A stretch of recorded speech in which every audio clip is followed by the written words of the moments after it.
눈보라가 몰아치던 어느 추운 겨울밤, 서울 변두리의 한적한 골목길에서 작은 국수집을 운영하는 칠순의 박노인은 오늘도 무거운 마음으로 가게 문을 열었습니다. 40년 전, 그날도 이처럼 눈이 내렸습니다.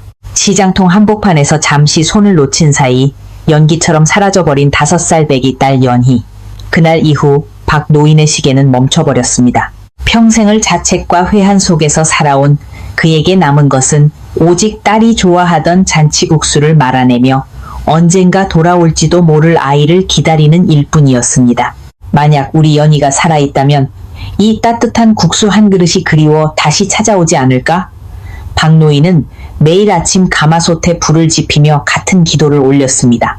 그러던 어느 날, 한 달 전부터 매일 저녁 퇴근 시간마다 가게를 찾아와 구석자리에 앉아 국수를 먹는 한 중년 여성이 눈에 띄기 시작했습니다.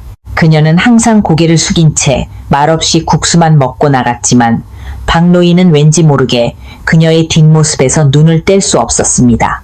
40년이라는 긴 세월이 흘러 얼굴조차 가물가물해진 딸이었지만 부모의 본능은 마음 한구석을 세차게 두드리고 있었습니다. 그 여성은 항상 낡은 코트를 입고 있었고 손마디는 거친 일을 많이 한 듯 굵고 투박했습니다. 그녀가 국수를 먹는 방식은 유독 특이했습니다. 국수에 양념장을 넣지 않고 오로지 육수 본연의 맛으로만 먹는 습관, 그리고 다 먹고 난 뒤 젓가락을 가지런히 놓는 그 작은 손짓까지도 박노인의 기억 속 어린 연희와 꼭 닮아 있었습니다. 하지만 박노인은 섣불리 다가갈 수 없었습니다. 혹시라도 자신의 착각이 그 여인에게 상처가 될까 두려웠고 무엇보다 40년이라는 시간의 장벽이 너무나도 높게 느껴졌기 때문입니다. 그러던 어느 날, 여느 때처럼 국수를 먹고 일어서던 여성이 계산대 앞에서 실수로 지갑을 떨어뜨렸습니다. 박노인이 서둘러 지갑을 주워주려던 찰나, 지갑 사이로 삐져나온 낡고 빛바랜 사진 한 장이 그의 시선을 사로잡았습니다. 그것은 아주 오래전 박노인이 직접 찍어주었던 연희의 돌잔치 사진이었습니다. 심장이 터질 듯한 충격에 박노인의 손이 떨리기 시작했습니다. 이 사진이 왜 당신에게 있습니까? 박노인의 떨리는 목소리에 여성의 얼굴이 하얗게 질렸습니다.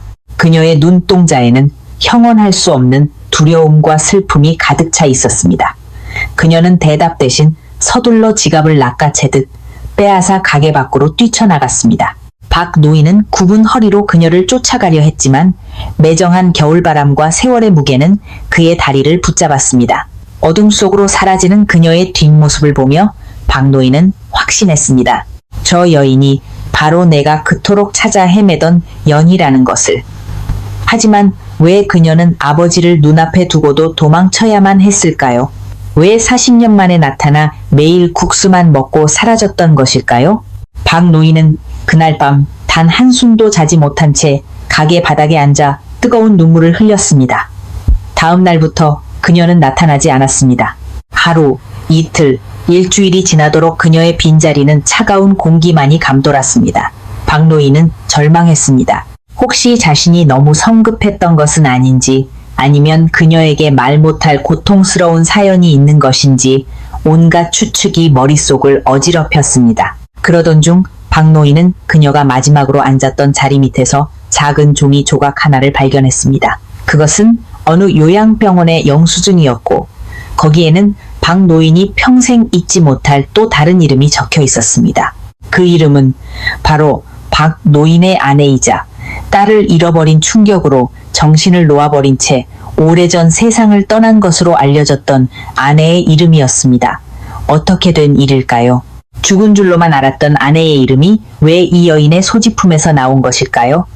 박노인은 떨리는 손으로 영수증에 적힌 주소를 찾아가기로 결심했습니다. 진실을 마주하는 것이 두려웠지만 40년 전 사라진 딸과 죽었다고 믿었던 아내 사이의 연결고리를 찾아야만 했습니다. 그것이 이 비극적인 가족사의 매듭을 풀 수 있는 유일한 길이었기 때문입니다. 박노인은 낡은 외투를 걸치고 가게 문에 개인 사정으로 쉽니다라는 문구를 붙였습니다. 평생 문을 닫은 적 없던 국수집의 불이 꺼지는 순간이었습니다. 그는 기차를 타고 영수증에 적힌 먼 시골 마을의 요양병원으로 향했습니다. 창밖으로 흘러가는 풍경은 마치 그의 굴곡진 인생처럼 거칠고 황량했습니다. 병원에 도착한 박노인은 안내 데스크에서 아내의 이름을 조심스럽게 물었습니다. 직원은 잠시 기록을 확인하더니 그를 3층 끝방으로 안내했습니다. 문 앞에 선 박노인의 손은 문고리를 잡지 못한 채 한참을 허공에서 맴돌았습니다. 박노인이 떨리는 손으로 병실 문을 열었을 때 코끝을 찌르는 소독약 냄새와 함께 창가에 멍하니 앉아있는 한 노파의 뒷모습이 보였습니다. 40년 전 딸을 잃어버린 충격에 정신을 놓고 행방불명되었던 아내 명자였습니다. 죽은 줄로만 알았던 아내가 왜 이곳에 살아있는 것인지 박노인은 터져나오는 오열을 간신히 참으며 그녀에게 다가갔습니다. 명자야, 여보. 낮은 목소리로 이름을 불렀지만 그녀는 아무런 대답이 없었습니다. 초점 없는 눈동자로 창밖만 바라보던 아내의 곁에는 누군가 정성스럽게 깎아놓은 사과 접시가 놓여 있었습니다. 바로 그때 병실 문이 열리며 어제 국수집에서 도망치듯 나갔던 그 여인이 들어왔습니다. 그녀는 박노인을 보고 소스라치게 놀라 손에 들고 있던 물수건을 떨어뜨렸습니다. 두 사람 사이에 무거운 침묵이 흘렀고 박노인은 떨리는 목소리로 물었습니다. 네가 정말 연인이? 네 엄마를 네가 돌보고 있었던 게냐? 여인은 입술을 굳게 다문 채 눈물만 뚝뚝 흘렸습니다. 그녀는 차마 박노인의 눈을 마주치지 못하고 바닥만 내려다보았습니다. 한참을 흐느끼던 그녀가 드디어 입을 열었습니다. 아버지, 죄송해요. 너무 늦게 나타나서 정말 죄송해요. 그 한마디에 박노인은 무너져 내렸습니다. 40년이라는 세월의 벽이 허물어지는 순간이었습니다. 하지만 감동적인 재회의 기쁨도 잠시 연희는 믿기 힘든 이야기를 털어놓기 시작했습니다. 40년 전 시장통에서 연희를 데려간 사람은 낯선 유괴범이 아니었습니다. 바로 박노인의 가장 친한 친구이자 동업자였던 김 씨였습니다. 김 씨는 사업 자금을 횡령한 사실이 들통날까 두려워 박노인의 정신을 빼놓기 위해 연희를 유괴해 먼 섬마을로 보내버렸던 것입니다. 연희는 그곳에서 이름도 바뀐 채 고된 노동과 구박 속에서 어린 시절을 보냈습니다. 하지만 비극은 여기서 끝이 아니었습니다. 정신을 잃고 거리를 헤매던 아내 명자를 발견한 것도 김 씨였습니다. 그는 자신의 범죄를 은폐하기 위해 명자를 멀리 떨어진 요양시설에 강제로 입원시키고 박노인에게는 아내가 사고로 죽었다는 거짓 정보를 흘렸던 것입니다. 연희는 성인이 된 후에야 겨우 탈출하여 엄마의 행방을 찾아냈고 지난 10년 동안 정체를 숨긴 채 식당 일과 파출부 일을 전전하며 엄마의 병원비를 대고 있었던 것입니다. 연희가 매일 박노인의 국수집을 찾았던 이유는 아버지가 그리워서이기도 했지만 사실은 아버지에게 이 사실을 알릴 용기가 부족했기 때문이었습니다. 김 씨는 이미 세상을 떠났지만 그가 남긴 상처는 너무나 깊고 잔인했습니다. 박노인은 친구의 배신과 잃어버린 40년의 세월에 치가 떨렸습니다. 연희는 자신의 초라한 모습이 아버지에게 짐이 될까봐 선뜻 나서지 못했다고 고백했습니다. 아버지의 국수집이 여전히 그 자리에 있는 걸 보고 매일 울었어요. 그 국수 맛은 어릴 적 아버지가 만들어주시던 그대로였거든요. 하지만 전 너무 더러워진 인생이라 아버지를 부를 자격이 없다고 생각했어요. 연희의 고백에 박노인은 딸의 거친 손을 꼭 잡았습니다. 아니다, 연희야. 살아있어 준 것만으로도 고맙다. 이 못난 애비가 너를 못 지켜줘서 미안하구나. 두 부녀는 병실 바닥에 주저앉아 서로를 껴안고 통곡했습니다. 창가에 앉아있던 명자가 아주 잠시, 아주 찰나의 순간 동안 고개를 돌려 그들을 바라보았습니다. 그녀의 눈에 아주 희미한 생기가 도는 듯 했습니다. 박노인은 이제야 모든 조각이 맞춰지는 기분이었습니다. 왜 그토록 아내의 시신을 찾지 못했는지, 왜 그토록 연희의 흔적이 발견되지 않았는지 말입니다. 인간의 탐욕이 빚어낸 이 잔인한 비극 속에서 가족은 40년이라는 시간을 도둑맞은 채 각자의 지옥에서 버텨온 것이었습니다. 하지만 박노인은 이대로 무너지지 않기로 했습니다. 늦었지만 이제라도 흩어진 가족을 다시 모으고 남은 여생을 딸과 아내를 위해 바치겠노라 다짐했습니다. 그는 연희에게 당장 짐을 싸서 집으로 가자고 말했습니다. 이제 국수집은 우리 가족이 함께 지킬 게다. 더 이상 배고픈 국수가 아니라 사랑이 담긴 국수를 만들자꾸나. 연희는 고개를 끄덕이며 아버지의 어깨에 머리를 기댔습니다. 사위의 얼굴은 이제 흑빛이 되어 있었습니다. 평소 그 잘난 체하던 목소리는 온데간데없고 저를 바라보는 눈동자에는 초조함과 의심이 가득 서려 있었죠. 저는 그 모습을 보며 속으로 쾌재를 불렀습니다. 사돈은 사돈대로 자신이 날린 돈이 아들의 비자금이었다는 사실을 알고는 안절부절 못하며 제 눈치를 살피기 시작했습니다. 사돈, 어떻게 된 거예요? 그 투자처 확실하다고 했잖아요. 우리 아들이 그 돈 없으면 회사에서 큰일 난단 말이에요. 사돈이 제 소매를 붙잡고 늘어졌지만 저는 아주 가련한 표정으로 고개를 저었습니다. 어머 사돈, 투자는 본인 책임이라고 말씀드렸잖아요. 저도 제 퇴직금 일부를 넣었는데 지금 손해가 이만저만이 아니에요. 사위가 그렇게 급한 돈인 줄 알았으면 제가 말렸을 텐데 참 안타깝네요. 거짓말이었습니다. 제 퇴직금은 안전한 곳에 묶여 있었고 사돈이 투자한 곳은 사실 사위가 예전에 손을 댔다가 실패했던 부실 채권 업체와 연결된 유령 계좌였습니다. 사위는 자신이 저지른 과거의 잘못이 어머니의 손을 거쳐 다시 자신에게 돌아오자 미칠 노릇이었을 겁니다. 장모님, 정말 방법이 없습니까? 당장 이번 주까지 회사에 채워 넣어야 할 돈이 있어요. 안 그러면 횡령으로 조사받을지도 모릅니다. 사위가 드디어 본색을 드러내며 제 앞에서 무릎을 꿇으려 하더군요. 저는 얼른 그를 일으켜 세우며 다정한 장모 연기를 이어갔습니다. 사위, 무슨 횡령이라니? 무서운 소리 하지 마라. 정급하면 내가 딸아이 몰래 조금 도와줄 수는 있는데 조건이 하나 있단다. 사위의 눈에 희망의 빛이 서렸습니다. 무슨 조건이든 말씀만 하세요. 제가 다 듣겠습니다. 저는 낮게 깔린 목소리로 속삭였습니다. 이번 주말에 사돈하고 같이 시골에 있는 우리 문중선산에 좀 다녀오렴. 거기 관리인하고 상의할 일이 있는데 내가 다리가 아파서 가질 못하겠구나. 가서 서류 몇 장만 받아오면 내가 필요한 돈을 융통해 보마. 사위는 그게 무슨 대수냐는 듯 고개를 끄덕였습니다. 하지만 그는 몰랐습니다. 그 선산행이 그가 가진 마지막 자존심과 사회적 가면을 완전히 벗겨버릴 무대가 될 것이라는 사실을요. 그 시각 저는 제 딸에게 전화를 걸었습니다. 딸아이는 여전히 남편이 회사 일로 바빠서 시어머니를 모시고 여행을 다녀온 줄로만 알고 있었죠. 저는 딸에게 아주 조심스럽게 물었습니다. 얘야, 너 이번에 남편이 태국 가서 사온 가방 봤니? 시어머니 것만 챙긴 게 아니라 네 것도 샀을 텐데. 딸아이의 목소리가 떨리더군요. 엄마, 무슨 소리야? 그 사람 회사 일 때문에 세미나 간 거 아니었어? 태국이라니? 저는 깜짝 놀란 척하며 말했습니다. 아이고, 내가 입이 방정이지. 사위 SNS 보니까 사돈하고 아주 즐겁게 사진 찍어 올렸던데 너한테 말 안 했니? 이상하다. 둘이서만 다녀온 모양이네. 전화를 끊고 나서 저는 거울 속에 비친 제 얼굴을 보았습니다. 차갑게 식은 눈동자가 만족스러운 듯 빛나고 있었습니다. 딸아이는 배신감에 휩싸여 사위의 뒤를 쫓기 시작할 것이고 사위는 제 돈을 빌리기 위해 사돈과 함께 먼 시골길을 떠나게 될 것입니다. 그리고 그들이 집을 비운 사이 저는 사위의 서재, 깊숙한 곳에 숨겨진 비밀 장부를 찾을 계획이었습니다. 그는 치밀한 성격이라 자신의 부정행위를 꼼꼼히 기록해두는 습관이 있었거든요. 그 장부만 있다면 법인카드 유용은 물론이고 사위가 그동안 저 몰래 딸의 명의로 받아둔 대출 내역까지 모두 밝혀낼 수 있었습니다. 주말이 되자 사위는 사돈을 태우고 급히 시골로 향했습니다. 저는 그들이 출발했다는 신호를 확인하자마자 딸아이를 저희 집으로 불렀습니다. 얘야, 오늘 여기서 엄마랑 맛있는 거 먹고 푹 쉬자. 남편은 출장 갔다고 했지. 딸은 수척해진 얼굴로 고개를 끄덕였습니다. 하지만 저는 알고 있었습니다.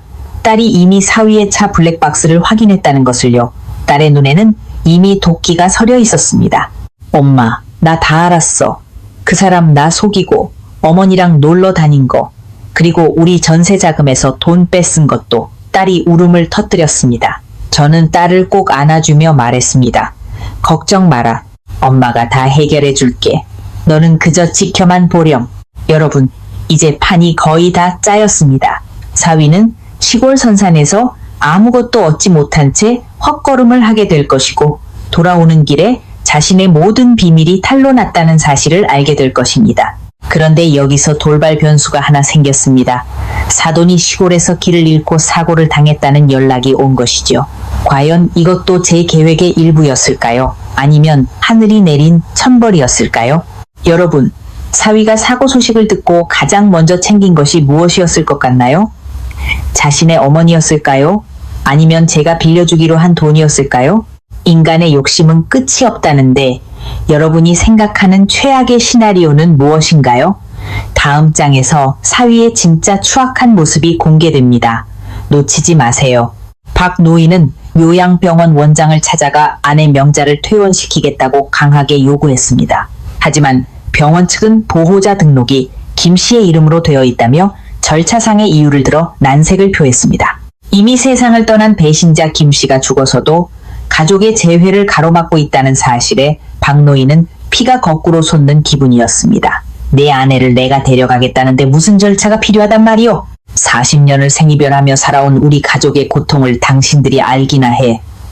박 노인의 고함에 병원 복도는 순식간에 정적에 휩싸였습니다.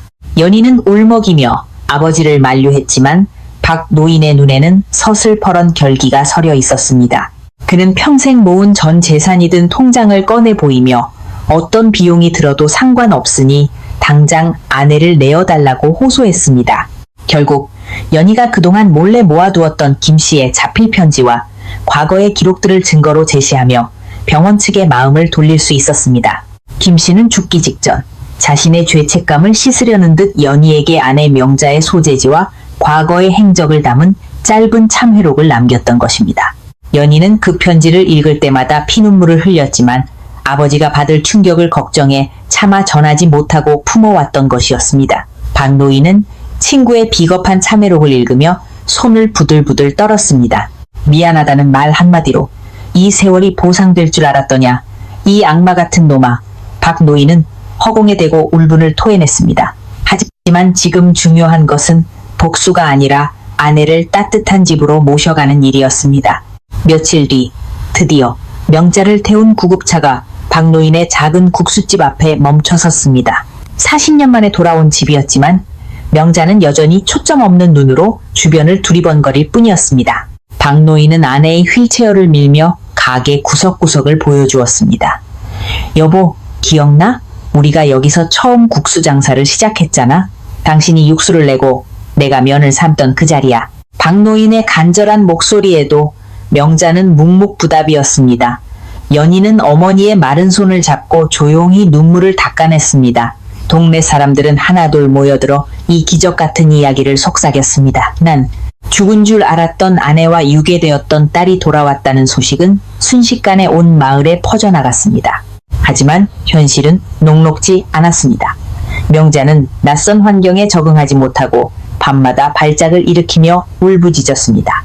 딸 연희를 알아보지 못하고 밀쳐내기 일쑤였고 박 노인이 정성껏 끓인 국수조차 바닥에 쏟아버렸습니다. 연희는 몸과 마음이 지쳐갔지만 아버지 앞에서 내색하지 않았습니다. 그녀는 낮에는 식당 일을 돕고 밤에는 어머니 곁을 지키며 지극정성으로 간호했습니다. 박 노인은 그런 딸의 뒷모습을 보며 가슴이 미어지는 것 같았습니다. 연희야, 네가 고생이 너무 많구나. 애비가 못나서 너희를 이 고생을 시키는구나. 박 노인의 말에 연희는 억지로 미소를 지어 보였습니다. 아니에요, 아버지. 전 지금이 꿈만 같아요. 비록 엄마가 절 몰라보셔도 이렇게 세 식구가 한 지붕 아래 있다는 것만으로 행복해요. 그러던 어느 날 밤 가게 문을 닫고 셋이 나란히 누워 잠을 청하던 중이었습니다. 창밖에는 40년 전 그날처럼 소복소복 눈이 내리고 있었습니다. 잠든 줄 알았던 명자가 갑자기 일어나 앉더니 창밖을 멍하니 바라보았습니다. 그리고는 아주 낮은 목소리로 중얼거렸습니다. 눈이 오네. 연희 데리러 가야 하는데 우리 강아지 추울 텐데. 그 목소리는 40년 전 딸을 잃어버리기 직전에 인자했던 엄마의 목소리 그대로였습니다. 박 노인과 연희는 숨을 죽인 채 명자의 뒷모습을 바라보았습니다. 명자의 기억이 아주 조금씩, 아주 천천히 과거의 어느 지점으로 되돌아가고 있는 듯 했습니다. 명자의 입에서 나온 연희라는 이름에 박 노인과 연희는 심장이 치는 듯 했습니다. 40년 동안 멈춰있던 시간이 아주 미세하게 톱니바퀴를 굴리기 시작한 것입니다. 박 노인은 조심스럽게 명자의 어깨를 감싸 안았습니다. 여보, 연희 여기 있어. 우리 딸 연희가 돌아왔다고. 하지만 명자는 다시 초점 없는 눈으로 박 노인을 바라보더니 비명을 지르며 그를 밀쳐냈습니다. 아니야. 우리 연희는 5살이야. 당신 누구야? 우리 연희 어디 갔어? 명자의 기억은 딸을 잃어버린 그 참혹한 날에 멈춰 있었습니다. 눈앞에 장성한 여인이 자신의 딸이라는 사실을 받아들이지 못하는 모습에 연희는 가슴을 쥐어뜯으며 오열했습니다. 세월의 흐름을 인정하지 못하는 어머니의 망가진 정신은 재회의 기쁨을 다시금 비극으로 바꾸어 놓았습니다. 다음 날부터 명자의 상태는 더욱 악화되었습니다. 그녀는 틈만 나면 가게 밖으로 뛰쳐나가 연희야를 외치며 동네 아이들의 얼굴을 하나하나 확인하려 들었습니다. 동네 사람들은 처음에는 안타까워했지만 반복되는 소동에 점점 눈살을 찌푸리기 시작했습니다. 박 노인은 죄송하다며 연신 고개를 숙여야 했고 연희는 그런 아버지를 보며 차라리 자신이 나타나지 말았어야 했나 하는 자책감에 빠졌습니다. 아버지, 제가 엄마 곁에 있으면 엄마가 더 혼란스러워 하시는 것 같아요. 제가 잠시 떠나 있는 게 나을까요? 연희의 말에 박 노인은 단호하게 고개를 저었습니다. 무슨 소리냐? 40년을 떨어져 살았는데 또 어디를 간단 말이냐? 이건 우리가 함께 넘어야 할 산이다. 박 노인은 결단을 내렸습니다. 아내의 기억을 되살리기 위해 40년 전 그들이 가장 행복했던 시절의 모습으로 가게를 꾸미기 시작했습니다. 낡은 벽지를 새로 바르고 연희가 어릴 적 좋아하던 인형과 장난감들을 수소문에 구했습니다. 그리고 매일 아침 연희에게 어릴 적 입었던 것과 비슷한 색깔의 옷을 입혔습니다. 비록 몸은 어른이 되었지만 느낌만이라도 전해지길 바라는 간절한 마음이었습니다. 연희는 아버지의 뜻에 따라 서툰 솜씨로 머리를 묶고 어머니 앞에 섰습니다. 엄마, 나 연희야. 엄마가 사준 빨간 구두 신고 시장 갔었잖아. 기억나? 연희의 눈물 섞인 목소리가 가게 안을 가득 채웠습니다. 명자는 한참 동안 연희의 얼굴을 뜯어보았습니다. 주름진 손으로 연희의 뺨을 만져보기도 하고 머리카락을 쓸어 넘기기도 했습니다. 그러다 갑자기 연희의 손목에 있는 작은 흉터를 발견했습니다. 그것은 5살 때 국수솥에 대어 생긴 흉터였습니다. 명자의 손등 위로 뜨거운 눈물이 툭 떨어졌습니다. 이거 내가 약 발라줬는데 우리 강아지 아프다고 울었는데. 명자의 목소리가 가늘게 떨렸습니다. 기적이 일어난 듯 했습니다. 명자는 연희를 품에 꼭 안고 놓아주지 않았습니다. 40년의 세월을 뛰어넘어 엄마의 본능이 딸을 알아본 것이었습니다. 박 노인은 그 모습을 보며 주저앉아 소리 없이 울었습니다. 하지만 평화는 오래가지 않았습니다. 요양병원에서 명자를 관리하던 기록 중에 수상한 점이 발견되었습니다. 김 씨가 명자를 입원시킬 때 거액의 기부금을 냈으며 그 돈의 출처가 박 노인의 인감도장을 도용해 처분한 땅값이라는 사실이 밝혀진 것입니다. 박 노인은 분노를 금치 못했습니다. 친구는 단순히 딸을 유괴한 것을 넘어 자신의 가정을 완전히 파탄내고 경제적 기반까지 송두리째 앗아갔던 것입니다. 연희는 아버지에게 그동안 숨겨왔던 또 다른 비밀을 털어놓았습니다. 아버지, 사실 김씨 아저씨가 죽기 전에 저를 찾아왔었어요. 무릎을 꿇고 빌면서 이 돈을 주더라고요. 연희가 내민 낡은 봉투 안에는 거액의 수표와 함께 김씨의 마지막 고백이 담겨 있었습니다. 김씨는 죽음 앞에서 공포를 느꼈고 자신이 저지른 죄의 대가를 치르기 위해 연희에게 모든 사실을 알렸던 것입니다. 하지만 연희는 그 돈을 차마 쓸 수 없었습니다. 아버지를 배신한 대가로 얻은 돈이라고 생각했기 때문입니다. 박 노인은 그 돈을 보자마자 찢어버리고 싶었지만 이제는 병든 아내와 고생한 딸을 위해 현실적인 결정을 내려야 했습니다. 이 돈은 네 것이 아니다. 우리 가족의 눈물값이다.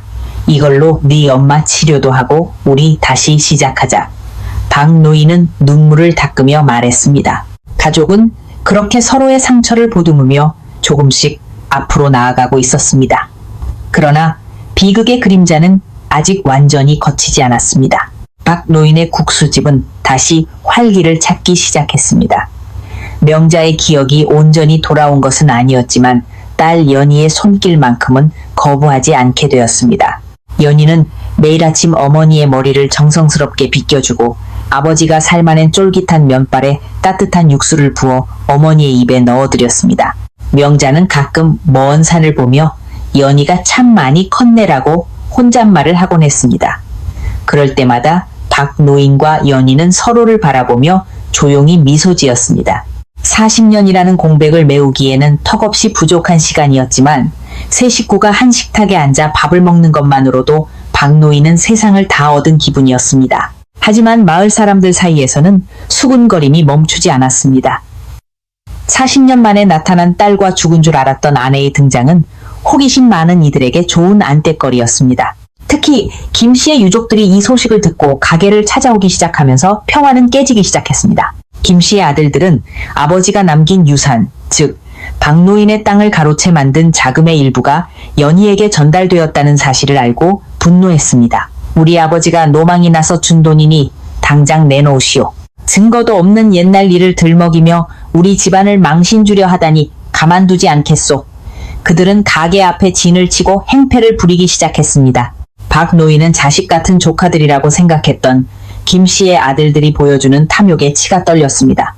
너희 아버지가 우리 가족에게 무슨 짓을 했는지 정말 모르는 거냐? 내 딸을 유괴하고 내 아내를 정신병원에 가두어 40년을 생이별하게 만든 게 바로 너희 아버지다. 박노인의 호통에도 그들은 아랑곳하지 않았습니다. 오히려 연희를 향해 입에 담지 못할 욕설을 퍼부으며 그녀의 과거를 들춰내려 했습니다. 연희는 섬마을에서 고생하며 살아온 자신의 과거가 아버지와 어머니에게 수치가 될까봐 고개를 숙인 채 눈물만 흘렸습니다. 상황이 험악해지자 명자가 갑자기 비명을 지르며 쓰러졌습니다. 과거 김 씨에게 끌려가던 날에 공포가 되살아난 듯 했습니다. 명자는 온몸을 부들부들 떨며 살려주세요. 우리 연희는 잘못 없어요. 라고 소리쳤습니다. 박노인은 쓰러진 아내를 부둥켜 안고 김 씨의 아들들을 매섭게 노려보았습니다. 당장 내 집에서 나가라. 한 발자국만 더 움직이면 내 손에 죽을 줄 알아라. 박노인의 서슬퍼런 기세에 눌린 그들은 욕설을 내뱉으며 일단 물러갔습니다. 하지만 그것이 끝이 아님을 직감한 박노인의 마음은 무겁기만 했습니다. 그날 밤 연희는 짐을 싸서 조용히 집을 나서려 했습니다. 자신만 없으면 아버지가 평생 지켜온 이 가게와 어머니의 평온이 지켜질 것 같았습니다. 아버지, 제가 있으면 자꾸 나쁜 일들만 생겨요. 저 사람들은 저를 타깃으로 삼고 있어요. 제가 멀리 떠나서 돈을 돌려주고 오면 다 해결될 거예요. 연희의 말에 박노인은 딸의 짐가방을 빼서 바닥에 던졌습니다. 이 바보 같은 녀석아, 40년을 헤어졌다 만났는데 또 어디를 간다는 말이냐? 네가 가면 이 애비는 누구를 위해 국수를 삶고 네 엄마는 누구 손을 잡고 잠이 들겠느냐? 박노인은 딸의 손을 꼭 잡았습니다. 거칠어진 딸의 손가락 마디마디에는 그동안 겪었을 모진 세월의 흔적이 고스란히 남아 있었습니다. 연희야, 이제 도망치지 말자. 잘못한 건 우리가 아니라 그 사람들이다. 비겁하게 숨어 지낸 세월은 이제 끝났다. 내가 너와 네 엄마를 반드시 지켜내마. 박노인의 결연한 의지에 연희는 아버지의 품등에 얼굴을 묻고 참았던 울음을 터뜨렸습니다. 어둠이 짙게 깔린 국수집 안에서 부녀는 서로의 체온을 의지하며 다가올 폭풍우를 견디기로 약속했습니다. 하지만 다음 날 아침 가게 문 앞에는 빨간 페인트로 유괴범에 따른 나가라는 섬뜩한 낙서가 휘갈겨져 있었습니다. 김 씨의 아들들이 동네 사람들을 선동해 연희가 마치 큰 죄라도 지은 양 소문을 퍼뜨린 것이었습니다. 순박했던 이웃들의 시선은 어느새 차갑게 변해 있었고 단골 손님들의 발길도 뚝 끊겼습니다. 박노인은 텅 빈 가게를 바라보며 깊은 한숨을 내쉬었습니다. 진실을 밝히기 위해서는 법적인 싸움이 필요했지만 40년 전의 증거를 찾는 일은 결코 쉽지 않은 도전이었습니다. 가게 문 앞의 붉은 낙서는 박노인의 가슴에 지워지지 않는 낙인처럼 새겨졌습니다. 평생을 성실하게 살아온 그였지만 거짓 소문은 진실보다 훨씬 빠르고 자극적으로 마을을 잠식해 나갔습니다. 김 씨의 아들들은 돈을 써서 동네 건달들까지 동원했고 손님들이 가게에 들어오려 할 때마다 험악한 분위기를 조성했습니다. 여기가 그 유괴됐던 여자가 있는 곳이라며? 무슨 과거가 있을 줄 알고 국수를 먹어? 그들의 비아냥거림에 손님들은 발길을 돌렸고 박노인은 하루 종일 끓인 육수를 버려야만 했습니다. 연희는 자신 때문에 아버지의 평생 일터가 망가져가는 모습을 보며 가슴이 찢어지는 듯 했습니다. 하지만 이런 위기 속에서 예상치 못한 변화가 일어났습니다. 정신이 온전치 못했던 명자가 오히려 강해진 것입니다. 명자는 가게 밖에서 소란을 피우는 사람들을 향해 빗자루를 들고 나갔습니다. 우리 연희 괴롭히지 마! 나쁜 놈들아! 명자의 서슬퍼런 외침에 건달들도 당황해 뒷걸음질 쳤습니다. 자식을 지키려는 어머니의 본능은 망가진 정신조차 뚫고 나와 빛을 발하고 있었습니다. 연희는 그런 어머니의 뒷모습을 보며 눈물을 닦았습니다. 더 이상 숨어만 있을 수는 없었습니다. 그녀는 그동안 소중히 보관해왔던 김씨의 참회록과 과거 섬마을에서 자신이 겪었던 기록들을 정리하기 시작했습니다. 박노인 또한 가만히 있지 않았습니다. 그는 40년 전 연희가 실종되었을 당시 수사를 담당했던 은퇴한 형사를 찾아가기로 결심했습니다. 기억력이 가물가물한 노인이었지만 박노인은 포기하지 않고 그를 설득했습니다. 형사님, 제 딸이 돌아왔습니다. 그리고 제 친구가 범인이었습니다. 죽기 전 남긴 증거들이 여기 있습니다. 제발 도와주십시오. 박노인의 간절한 호소에 은퇴 형사의 눈빛이 날카롭게 빛났습니다. 그는 당시 미제 사건으로 남았던 연희 실종 사건에 대해 늘 마음의 짐을 가지고 있었습니다. 그는 창고 깊숙이 보관해 두었던 낡은 수사 수첩을 꺼냈습니다. 수첩 안에는 당시 김씨의 행적이 의심스럽다는 몇 가지 기록이 남아 있었습니다. 하지만 당시에는 김씨의 알리바이가 너무나 완벽했고 박노인과의 관계가 너무나 돈독해 용의선상에서 제외되었던 것이었습니다. 형사는 박노인에게 결정적인 조언을 건넸습니다. 당시 김씨가 연희를 섬마을로 보낼 때 이용했던 선박의 기록을 찾아보세요. 장부가 남아있다면 그것이 법적 증거가 될 겁니다. 박노인은 그 길로 연희와 함께 딸이 어린 시절을 보냈던 그 머나먼 섬으로 향했습니다. 40년 만에 다시 밟는 그 지옥 같은 땅이었지만 연희는 이번에는 도망자가 아닌 목격자로서 당당히 발을 내디뎠습니다. 섬마을은 세월이 흘러 많이 변해 있었지만 연희를 괴롭혔던 양부모의 집터는 여전히 남아 있었습니다. 그곳에서 연희는 당시 자신을 거두었던 노부부의 후손을 만날 수 있었습니다. 그들은 처음에는 경계했지만 연희의 진심 어린 눈물에 결국 입을 열었습니다. 우리 아버지가 돌아가시면서 유언을 남기셨어요. 육지에서 어떤 남자가 큰 돈을 주며 아이를 맡겼다고 말이죠. 그 남자의 이름은 기억 안 나지만 그가 주고 간 금부치에 김씨의 이름이 새겨져 있었습니다. 그것은 박노인이 김씨에게 선물했던 우정의 징표였습니다. 친구의 우정을 배신의 도구로 사용했던 김씨의 만행이 다시 한번 드러나는 순간이었습니다. 증거를 확보하고 돌아오는 길, 박노인은 딸의 손을 꼭 잡았습니다. 연희야, 이제 거의 다 왔다. 조금만 더 힘내자. 하지만 집에 돌아온 그들을 맞이한 것은 차갑게 식어버린 국수집과 누군가에 의해 처참하게 부서진 아내 명자의 휠체어였습니다. 김씨의 아들들이 박노인이 자리를 비운 사이 또다시 행패를 부린 것이었습니다. 명자는 겁에 질려 구석에 웅크리고 있었고 가게 벽에는 더 잔인한 욕설들이 가득했습니다. 박노인은 분노로 온몸을 떨었습니다. 그는 더 이상 자비를 베풀지 않기로 했습니다. 그는 즉시 경찰서로 향해 김씨 유족들을 고소하고 40년 전의 진실을 세상에 알릴 준비를 마쳤습니다. 박노인이 경찰서에 고소장을 제출했다는 소식이 전해지자 마을은 다시 한번 술렁였습니다. 40년 전의 사건을 다시 꺼내는 것이 무모하다는 의견도 있었지만 박노인의 눈빛은 그 어느 때보다 단호했습니다. 김씨의 아들들은 오히려 박노인을 명예훼손으로 맞고소하며 적반하장의 태도를 보였습니다. 그들은 돈을 써서 유능한 변호사를 선임했고 연희의 과거 행적을 문제 삼아 그녀가 아버지를 속여 돈을 뜯어내려 하는 사기꾼인 것처럼 몰아갔습니다. 저 여자의 말을 어떻게 믿습니까? 40년 동안 어디서 무엇을 하고 살았는지도 모르는 사람인데 사진 한 장 가지고 딸이라고 우기는 게 말이 됩니까? 변호사의 차가운 질문에 연희는 법정에서 고개를 떨구어야 했습니다. 하지만 박노인은 물러서지 않았습니다. 그는 섬마을에서 가져온 증거물들과 은퇴 형사의 증언을 토대로 차근차근 진실을 쌓아 올렸습니다. 특히 김씨의 아들들이 가장 두려워했던 것은 그들의 아버지가 죽기 전 연희에게 남긴 자필 참회록이었습니다. 그들은 그 편지가 위조된 것이라 주장하며 감정 결과가 나올 때까지 시간을 끌었습니다. 그 사이 박노인의 국수집은 경제적으로 한계에 다다랐습니다. 손님은 끊겼고 소송 비용은 눈덩이처럼 불어났습니다. 연희는 다시 밤거리에 나가 전단지를 돌리며 아버지의 결백과 자신의 존재를 증명하기 위해 애썼습니다. 그러던 어느 날 생각지도 못한 곳에서 결정적인 조력자가 나타났습니다. 40년 전 시장통에서 박 노인의 옆집에서 옷가게를 하던 할머니였습니다. 그녀는 TV 뉴스에 나오는 박 노인의 사연을 보고 한달음에 달려왔습니다. 박 노인, 나 기억하나? 그날 내가 봤어. 김씨가 연희 손을 잡고 시장 뒷골목으로 서둘러 가는 걸 봤다고. 난 그저 친구끼리 산책이라도 가는 줄 알았지. 할머니의 증언은 법정에서 커다란 파장을 일으켰습니다.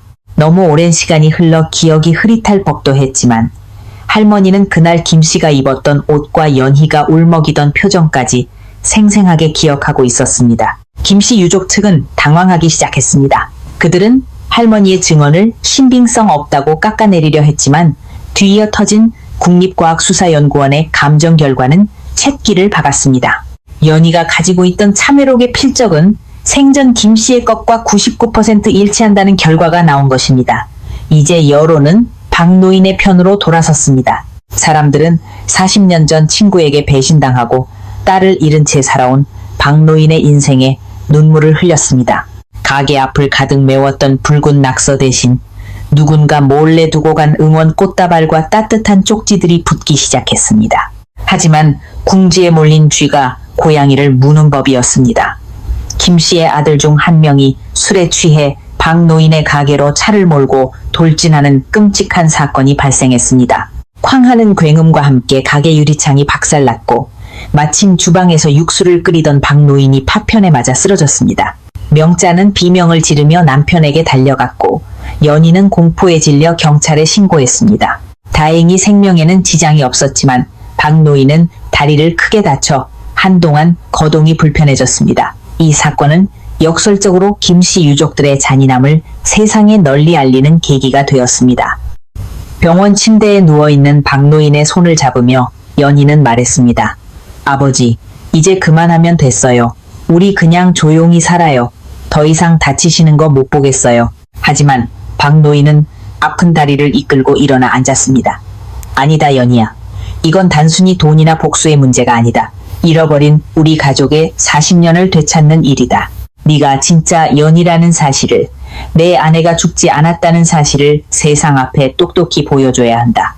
박 노인의 투지는 부러진 다리보다 훨씬 견고했습니다. 이제 진실의 문턱이 바로 눈앞에 다가와 있었습니다. 박 노인의 입원은 국수집 가족에게 또 다른 시련이었지만 동시에 기적이 시작되는 시간이기도 했습니다. 병원 침대 곁을 지키던 명자의 눈빛이 예전과 달라지기 시작한 것입니다. 남편이 피를 흘리며 쓰러지는 모습을 본 충격이 역설적으로 그녀의 다쳤던 기억의 빗장을 찌른 것이었습니다. 명자는 밤마다 박 노인의 손을 잡고 낮게 읊조렸습니다. 영감, 일어나야지. 우리 연희 국수 말아줘야지. 명자의 정신은 조금씩 맑아졌고 이제는 딸 연희를 보며 눈물을 흘리며 이름을 부를 수 있게 되었습니다. 40년 만에 온전한 정신으로 마주한 모녀는 병실 한 구석에서 서로를 껴안고 밤새도록 울었습니다. 한편 가게를 덮친 사고는 김씨 유족들에게 치명타가 되었습니다. 음주운전과 살인 미수 혐의로 김씨의 장남이 구속되자 그동안 그들의 편에서 거짓 증언을 했던 사람들도 하나둘 등을 돌리기 시작했습니다. 특히 김씨의 아내가 보관하고 있던 비밀 장부가 결정적인 증거로 채택되었습니다. 그 장부에는 김씨가 박 노인의 땅을 팔아치운 내역과 그 돈으로 연희를 섬마을에 보낸 대가를 지불했다는 기록이 상세히 적혀 있었습니다. 죽은 김씨가 마지막까지 차마 태워버리지 못하고 간직했던 그 장부는 결국 자기 자식들의 발목을 잡는 사슬이 되었습니다. 최종 선고가 내려지던 날 법정은 긴장감으로 가득 찼습니다. 휠체어를 타고 나타난 박 노인과 그의 곁을 지키는 명자, 그리고 연희의 모습은 그 자체로 침묵의 항변이었습니다. 판사는 판결문을 읽어 내려갔습니다. 피고인 김씨는 친구의 신뢰를 배신하고 어린아이를 유괴하여 한 가정을 40년 동안 파멸에 이르게 했다. 그 죄질이 매우 불량하며 그 후손들 또한 반성 없이 피해자들을 위협했다. 판결은 박 노인 가족의 완벽한 승리였습니다. 강탈당했던 재산의 반환은 물론 김씨 유족들의 엄중한 처벌이 확정되었습니다. 재판이 끝나고 법원을 나서는 박 노인 가족 앞에는 수많은 취재진과 시민들이 모여 있었습니다. 그들은 40년의 한을 푼 노부부에게 박수를 보냈습니다. 하지만 박 노인의 표정은 담담했습니다. 돈과 승리가 잃어버린 40년의 세월을 보상해 줄 수 없다는 것을 누구보다 잘 알고 있었기 때문입니다. 박 노인은 카메라 앞에 서서 조용히 말했습니다. 우리가 원한 것은 돈이 아닙니다. 내 딸이 내 딸임을 인정받고 내 아내가 내 곁에 살아있음을 세상에 알리는 것이었습니다. 이제야 비로소 우리 가족은 집으로 돌아갈 수 있게 되었습니다. 집으로 돌아온 세 사람은 가장 먼저 엉망이 된 국수집을 정리하기 시작했습니다. 부서진 유리창을 치우고 벽에 칠해진 낙서를 닦아냈습니다. 동네 사람들도 하나둘 찾아와 사과하며 일손을 도왔습니다. 박노인, 우리가 미안했네. 진실도 모르고 함부로 말해서 정말 죄송하네. 이웃들의 진심 어린 사과에 박노인은 묵묵히 고개를 끄덕였습니다. 연희는 다시 앞치마를 둘렀고 명자는 주방 한편에서 팔을 다듬기 시작했습니다. 40년 전 딸을 잃어버리기 직전에 그 평범했던 일상이 기적처럼 다시 찾아온 것입니다. 가게 문을 다시 열기로 한 날, 박노인은 밤새도록 육수를 우려냈습니다. 멸치와 다시마, 그리고 가족의 눈물이 담긴 육수는 그 어느 때보다 깊고 진한 향기를 내뿜었습니다. 연희는 아버지가 삶아준 면발을 그릇에 담으며 생각했습니다. 이 국수 한 그릇을 먹기 위해 자신은 그 모진 세월을 버텨왔고 아버지는 그 긴 시간을 기다려왔다는 것을 말입니다. 이제 국수집은 더 이상 슬픔의 장소가 아니었습니다. 잃어버린 시간을 되찾은 가족의 보금자리가 되었고 세상에서 가장 따뜻한 진실이 담긴 국수를 파는 곳이 되었습니다. 국수집의 불빛은 다시 따뜻하게 골목을 비추기 시작했습니다. 이제 가게 이름 앞에는 40년의 기다림이라는 수식어가 붙었고 전국 각지에서 이들의 사연을 듣고 찾아온 손님들로 문전성시를 이뤘습니다. 하지만 박 노인은 욕심을 내지 않았습니다. 하루에 딱 정해진 양만큼만 국수를 팔았고 남은 시간은 오로지 아내와 딸과 함께 보냈습니다. 명자는 이제 제법 정신이 맑아져 손님들에게 거스름돈을 건네기도 하고 딸 연희와 함께 시장을 보러 다니기도 했습니다. 40년 전 멈췄던 엄마와 딸의 시간이 이제야 제 속도로 흐르기 시작한 것입니다. 연희는 매일 아침 아버지의 다리를 정성스럽게 주물러 드렸습니다. 아버지, 이제 국수 삶는 건 저한테 맡기시고 좀 쉬세요. 연희의 말에 박노인은 허허 웃으며 고개를 저었습니다. 아니다, 연희야. 이 가마솥 앞에서 면을 삶을 때가 내가 살아있음을 느끼는 유일한 시간이다. 그리고 네가 먹을 국수는 이 애비가 직접 만들어야지. 박노인에게 국수는 단순한 음식이 아니라 딸에게 전하는 뒤늦은 고백이자 사랑이었습니다. 그는 매일 새벽 가장 신선한 재료를 골라 육수를 냈고 그 향기가 집안 가득 퍼질 때 명자와 연희는 세상에서 가장 편안한 잠에서 깨어났습니다. 가끔 밤이 되면 세 식구는 평상에 앉아 옛날 이야기를 나눴습니다. 비록 아픈 기억이 더 많았지만 이제는 그 상처조차 서로를 보듬는 따뜻한 흉터가 되었습니다. 명자는 연희의 어릴 적 재롱을 기억해내며 웃음꽃을 피웠고 박노인은 연희가 없던 시절 그녀를 그리워하며 썼던 일기장들을 딸에게 건넸습니다. 연희는 아버지가 40년 동안 하루도 빠짐없이 자신에게 쓴 편지들을 읽으며 다시 한번 통곡했습니다. 연희야, 오늘 눈이 온다.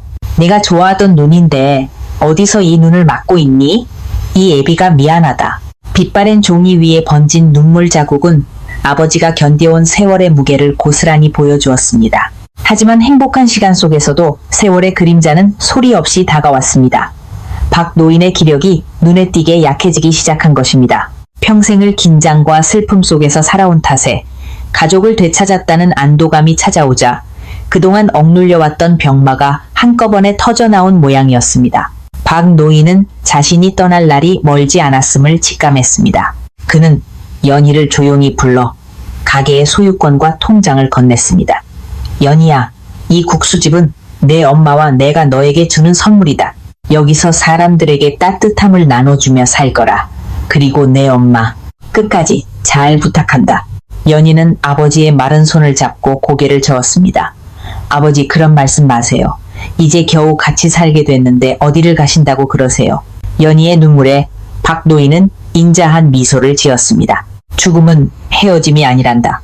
난 40년 동안 너를 마음속에 품고 살았고 이제는 내 눈앞에서 너를 봤으니 여한이 없다. 이제 내 마음은 늘 이 국수집 구석구석에 남아 너와 네 엄마를 지켜줄 게다. 박 노인은 오히려 딸을 위로하며 단단한 마음을 보였습니다. 그는 남은 힘을 다해 가게 내부를 수리하고 연희가 혼자서도 가게를 운영할 수 있도록 모든 비법을 전수했습니다. 어느 날 저녁, 박 노인은 명자와 연희에게 특별한 국수를 만들어 주었습니다. 고명으로 화려하게 장식된 국수가 아닌 40년 전 시장통에서 처음 팔았던 소박한 잔치국수였습니다. 세 사람은 말없이 국수를 먹었습니다. 그릇 바닥이 보일 때쯤 박 노인은 아내 명자의 손을 꼭 잡고 말했습니다. 명자야, 고맙다. 끝까지 버텨줘서. 그리고 우리 딸을 다시 만나게 해줘서. 명자는 수줍게 웃으며 남편의 어깨에 머리를 기댔습니다. 창밖에는 따스한 봄바람이 불어오고 있었고 40년의 긴 겨울을 버텨낸 가족의 정원에는 이제 막 꽃망울이 터지기 시작했습니다. 그해 봄, 박 노인은 마치 소풍을 떠나는 아이처럼 평온한 얼굴로 잠든 듯 세상을 떠났습니다. 그가 떠난 자리에는 슬픔보다 깊은 감사와 평화가 감돌았습니다. 연희는 아버지의 영정사진 앞에 정성스럽게 삶은 국수 한 그릇을 올렸습니다. 김이 모락모락 피어오르는 국수는 아버지가 평생 딸에게 전하고 싶었던 따뜻한 온기 그대로였습니다. 명자는 이제 남편의 죽음을 슬퍼하기보다 그가 남긴 사랑을 기억하며 딸의 손을 굳게 잡았습니다. 연희야, 아버지는 좋은 곳으로 가셨어. 우리 걱정하지 말고 여기서 국수 삶는 소리 들으며 쉬시라고 하자. 어머니의 단단한 위로에 연희는 참았던 눈물을 닦으며 고개를 끄덕였습니다. 박 노인이 떠난 뒤에도 국수집의 불은 꺼지지 않았습니다. 연희는 아버지가 가르쳐준 대로 매일 새벽 육수를 끓였고 아버지가 그랬듯 정성을 다해 면을 삶았습니다. 소문을 듣고 찾아오는 손님들에게 연희는 단순히 음식을 파는 것이 아니라 진실과 용서의 이야기를 전했습니다. 사람들은 그 국수를 먹으며 가족의 소중함을 다시금 깨달았고 헐뜯고 미워하던 마음을 내려놓았습니다. 한때 가족을 위협했던 김 씨의 자식들도 법의 심판을 받은 뒤 진심 어린 참회록을 보내왔습니다.